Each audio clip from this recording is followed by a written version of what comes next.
Karena contohnya banyak anak-anak yang ikut MTQ, apakah tingkat kabupaten hingga tingkat provinsi bahkan nasional.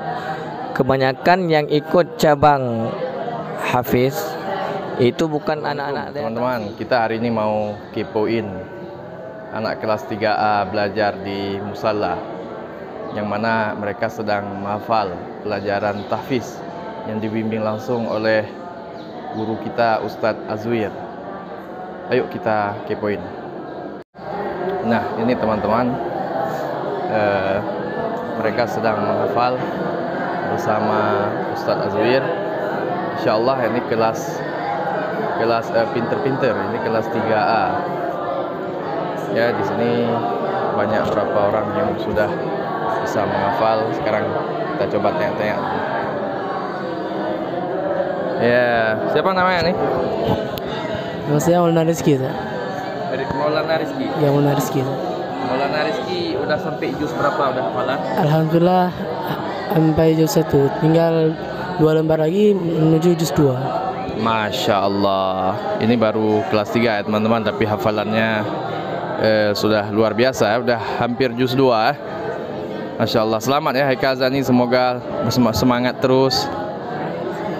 Gimana? Maulana Rizky Oh ya, Maulana Rizky. Sorry, salah nama ya. Maulana Rizky, semangat terus. Semoga bisa mencapai cita-citanya menjadi hafiz ya. Oke, sekarang kita tanya yang lain ya teman-teman.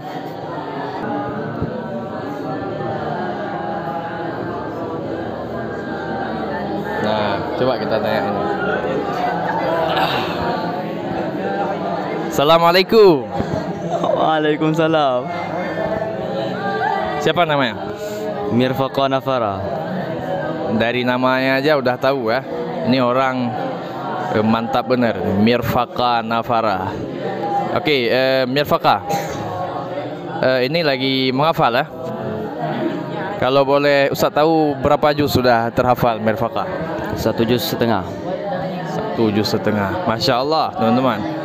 1,5 juz itu adalah terobosan yang luar biasa. Mengingat karena pesantren kita bukan khusus tahfiz, bukan khusus bimbingan tahfiz, tapi di celah-celah belajarnya begitu padat, mereka bisa menyelesaikan hafalan 1,5 juz. Itu luar biasa. Kira-kira kalau orang tua lihat video ini, apa mau disampaikan kepada orang tua Mirfaqa? Ya, doain aja mudah-mudahan bisa lebih baik lagi, lebih maju lagi. Itu aja? Oke. Lambaikan kamera dulu sekali. Ya. Oke, makasih Mirfaqa. Kita lihat lain banyak kali yang lagi sibuk menghafal. Ayo kita kepo yang lain teman-teman.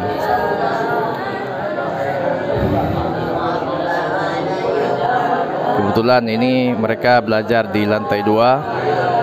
Ini penampakan lantai 2 ya. Sebelum kita interogasi ustadznya, kita tanya ini satu orang lagi. Ya. Siapa namanya ini? Muhammad Haikal Azani. Siapa? Muhammad Haikal Azani. Muhammad Haikal Azani. Udah berapa juz hafalannya Muhammad Haikal Azani? Baru 1. Baru 1 juz. Lagi jalan 2 juz ah. Masya Allah. Nih penghafal nih. Kalau orang tua lihat video ini, apa pesannya buat orang tua?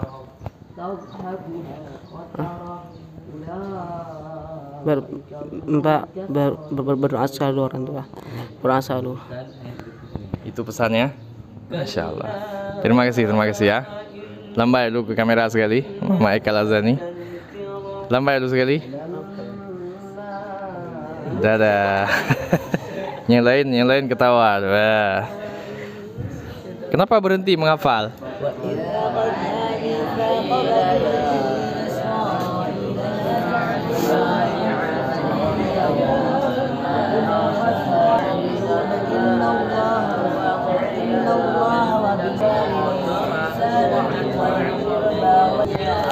Ya, ini coba kita kepoin cara Ustadz Azwir dalam mengajar Al-Quran ya. Ini sedang diperbetul makharijul hurufnya dengan tangannya, ada istilah khusus tapi kita nggak ngerti. Sebentar lagi kita interogasi beliau. Oke, baik teman-teman, tadi kita sudah melihat keadaan santri-santri menghafal ya di kelas 3A. Sekarang beliau ini kita wawancara gurunya, yaitu Ustadz Azwir yang sudah sangat terkenal, Ustadz yang masyhur dalam bidang Al-Quran. Sekarang ini Ustadz kami mau tanya, boleh wawancara Ustadz? Jadi Ustadz, sebenarnya kan pesantren kita ini bukanlah pesantren tahfiz. Tetapi walaupun bukan pesantren tahfiz, anak-anak ini saya melihat sangat antusias dalam menghafal, dan mereka sudah ada yang bisa 1 juz, 2 juz, bahkan kemarin alumni 1 ada yang sudah 30 juz. Ini terobosan yang sangat luar biasa, mengingat kita bukan khusus pada bidang tahfiz dan sementara ada ilmu-ilmu yang lain yang perlu dipelajari. Kira-kira ini apa bumbunya Ustaz? Apa kok bisa anak-anak begitu antusias? Ya, gimana Ustaz? Baik Ustaz, terima kasih banyak waktu yang diberikan.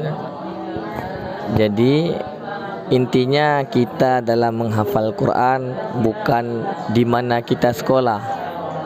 Karena contohnya banyak anak-anak yang ikut MTQ, apakah tingkat kabupaten hingga tingkat provinsi bahkan nasional. Kebanyakan yang ikut cabang hafiz itu bukan anak-anak dari tahfidz, melainkan anak-anak yang sebagian memang menghafal sendiri di rumah. Jadi intinya kita ini belajar tahfidz ini atau menghafal itu bukan karena di mana kita sekolah, tapi tekad dan keinginan serta dorongan orang tua serta bimbingan orang tua. Karena pengaruh ya. Kalau kita memang dari keluarga ahlul Quran itu memang ada dorongan daripada orang tua untuk anak-anak yang menghafal. Karena saya lihat sendiri orang juga sering tampil di MTQ, dan banyak anak-anak di kita alhamdulillah sudah berhasil di MTQ, itu contohnya. Jadi bukan hanya kita sekolah di tahfidz saja kita bisa menghafal Quran, di mana saja. Semuanya pada keinginan. Kalau ada keinginan, insya Allah semua akan tercapai. Alhamdulillah banyak anak-anak kita yang sudah menghafalkan seperti yang Ustaz sebutkan tadi, ada yang 30 juz, ada 15 juz, bahkan 10 juz, semua keinginan. Alhamdulillah saya ada kegiatan rutin sama beberapa santri, tingkat aliyah ada beberapa orang, yang sanawiyah beberapa orang yang rutin menghafal setiap malam. Setorannya setiap malam selepas salat Isya, setiap malam rutin.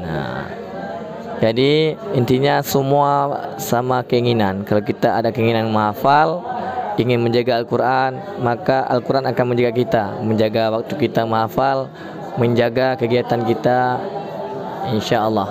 Itu Ustaz, bumbunya ialah sama keinginan dan tekad. Baik, terima kasih Ustaz. Berarti saya tangkap dari penjelasan Ustaz tadi, menghafiz ini bukan di mana tempat kita sekolah, tapi hal yang paling utama adalah keinginan dalam diri kita sendiri, kemudian dorongan keluarga Ustaz ya. Ya, kemudian tadi Ustaz mengatakan ada memfasilitasi setoran setiap malam santri-santri khusus yang ingin menekuni tentang Al-Quran saja, begitu Ustaz ya. Dan itu di luar kurikulum yang seharusnya Ustaz. Ini di luar tugas kita, tanpa ada imbalan, ada bayaran, itu Allah yang bayar insyaallah dari akhirat. Jadi kita saya berniat membimbing mereka di luar waktu jam kerja. Jadi itu semuanya buat ke mereka bagi yang benar-benar ingin menghafal. Tapi bagi yang serius. Tapi kalau malam ini dan mengatakan itu, maka tidak akan kita fasilitasi lagi. Masya Allah, terima kasih Ustaz. Ini sangat luar biasa. Teman-teman dimanapun Anda berada, memang pesantren kita bukanlah pesantren khusus tahfiz, tapi di sini juga ada tupopsi santri-santri alumni yang tahfiz, yang menjadi imam di masjid-masjid dimanapun. Jadi memang syarat mereka itu hanya sekitar berapa juz Ustaz? Syarat untuk wisuda? 3 juz. Tapi kesadaran mereka itu melebihi dari 3 juz, bahkan ada yang sampai 10 juz, 15 juz, bahkan 30 juz. Itu merupakan yang pertama tadi adalah keinginan diri sendiri, dibantu oleh bimbingan khusus, dipandu langsung oleh Ustadz Azwir tanpa masuk dari kurikulum daerah. Ini alami, ini murni karena keinginan Ustadz untuk orang ini, Ustadz ya. Baik, terima kasih Ustadz. Kita lambai ke kamera sekali. Assalamualaikum warahmatullahi wabarakatuh. Waalaikumsalam.